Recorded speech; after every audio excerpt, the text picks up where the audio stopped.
It's all very well learning the basics of editing raw images effectively, because most of the editing we do is going to be repetitive. But sometimes we do get other issues thrown up, practical issues that we have to deal with. In the situation you can see on screen here, I was in front of some interesting high-rise buildings, but the width of the beach in front of them was not really enough, even at low tide, for me to get far enough back. So here I couldn't avoid using a wide-angle lens to get the buildings in frame.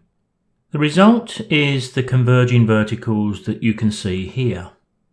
They're quite acute, but even this can be corrected in Adobe Camera Raw.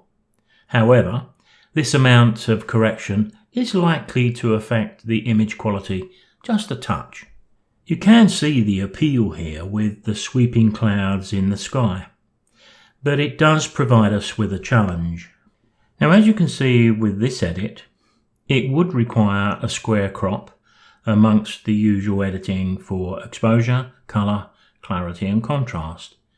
But even with a 1-to-1 square crop, we still may have some work to do. Now, the image I've just opened up into Adobe Camera Raw is similar, but here the sunset light illuminating the people on the beach from behind the buildings does appeal to me more. So let's have a go at correcting those verticals and cropping the image. With the image opened up into Adobe Camera Raw, let's do those verticals first. The location for the tool has changed recently. We now find them in with the crop, which is probably a more central place for them to be. I've been through these options in a different video, but what I'm going to do here is I'm going to go straight to the guided option. It's something I reach for very often. So I'm going to tell the software that by clicking and dragging that should be straight, that building there should be straight, and of course I've got my horizon that also should be straight. So that's the option I have.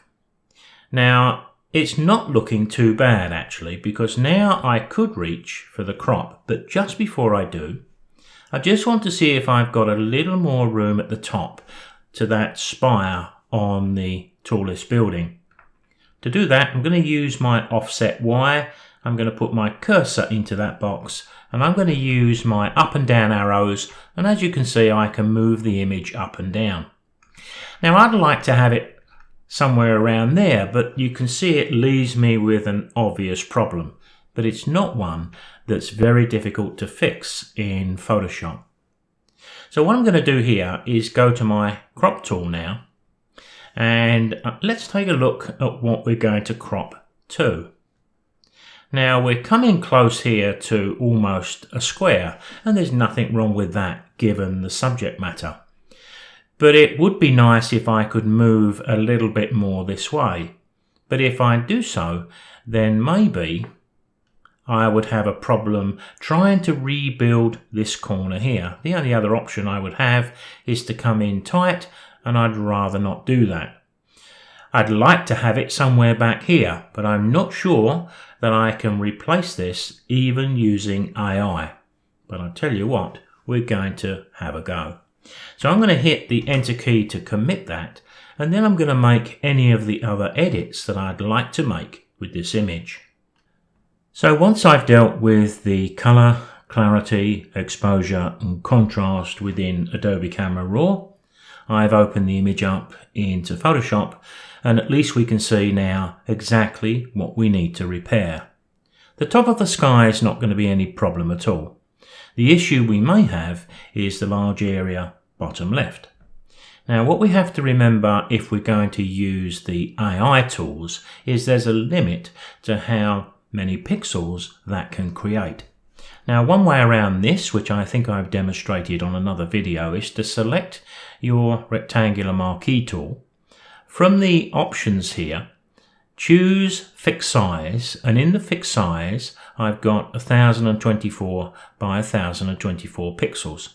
Now the reason I've done that is because when I click on the picture, that's what I'm going to get. I know that area is 1024 pixels square. I know that the AI works to about that size. So I can see that I can't do all of my repair in one go. But to be honest, it's on the edge of the image. Most of it's going to be sky anyway. So on this particular occasion, and given the nature of the straightening we've just done, I am going to bend the rules a bit, if that's the right way to describe what I'm about to do. But I'm going to pick up my polygonal lasso tool, and I'm going to draw a selection around this area here. And I'm going to allow AI to help me here. Putting my cursor in the generative fill box at the top right, I'm going to hit the enter key and I'll be back with the result. So there we can see the first option that the AI generative fill has given us. We can see we've got 3 options on the right hand side. That one would be usable. I'd probably give it a touch or two of the healing brush, but let's have a look at the next option. That looks a lot better to me. I think I'd probably lose that building on the edge just with a tweak of the crop. And the last option, similar to the first, but I would say probably a little bit better than the first. So I think the center option is my favorite. This would be my second favorite, and this my third favorite, but either one of those would work. So I'm going to go back to this option, go back to my layers. I'm going to commit that. If I didn't want to commit it yet, of course I could save it as a Photoshop file, but I'm happy to do that. So what I'm going to do here is from the top of the layers palette, I'm going to choose to flatten the image so I can fix the top. For that, I'm going to use Content Aware Fill. So let me select my polygonal lasso and make a selection just of that white area and around the edge. It only takes a couple of seconds. Join up with the start. Then go to Edit, Content Aware Fill. On the left hand side, the green area is telling us where the repair is coming from, but we can see on the right hand side that the repair is just about perfect. So all I'm happy to do here is to output this to my current layer and click OK. Control D will remove the selection.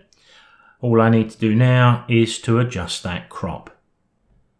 Now, with an image like this, where I'm not entirely sure if AI can repair the areas of the image to my satisfaction, I tend to take a very quick trip through Adobe Camera Raw, just do the basics. Once I know that I can get a result, then I quite often go back and spend a little more time in Adobe Camera Raw. And I did that with this image, and I've got another version here where I managed to get a more elongated image, and of course I made a little bit more of the lovely warm colours of the sunset. But I did have to rely on AI to rebuild the bottom corner and 1 or 2 aspects of the image. But with such a great lean of those buildings, I think we've done a pretty good job. I'll see you next time.